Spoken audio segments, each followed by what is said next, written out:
I'm going to be hipless for 8 weeks. And he's like, yes. I got a new hip in October of 21. Everything was fine until January of 22. I went to get a shower and I looked down and my whole hip was purple. And I touched it and it was very hot. Needless to say, we called the orthopedist. After lots of different things, they found out it had cellulitis that had become septic that became staph. I cannot begin to tell you the expression on my face or my husband's face when he said, we're gonna have to take your hip out and leave it out for 8 weeks. And I was like, wait, what? I'm gonna be hipless for 8 weeks? And he's like, yes. And they called me to make the appointment. I said, so when does this happen? And she says, well, this is happening tomorrow.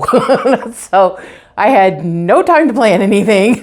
And all of a sudden I'm gonna have no hip. When I was coming out of anesthesia, I mean, I can't tell you how many times I heard people saying, oh my gosh, she's so white. We have to get her blood. We have to get her blood. They gave me 3 units of blood and literally that's what saved me. Anyhow, that all went just fine, and 8 weeks later, I'm gonna get a new hip again. And I'm thinking, I can't believe I'm doing this a 3rd time. The nurse says, we gave you blood last time, so we wanna make sure that we have your blood on hand. I said, okay, well, she was gone a while. And she came back in and she had the funniest look on her face, and she says, so apparently you have very odd blood. And my husband looks at me and he goes, of course you do.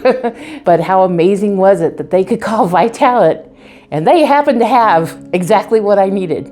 And as it turned out, I did need 1 more unit of blood. If you've got the time and you've got the opportunity, always donate. You just never know when you're gonna need it, when somebody in your family is going to need it, your child might need it, or just to be able to do a good deed and pass it forward. You've got something that somebody else can use.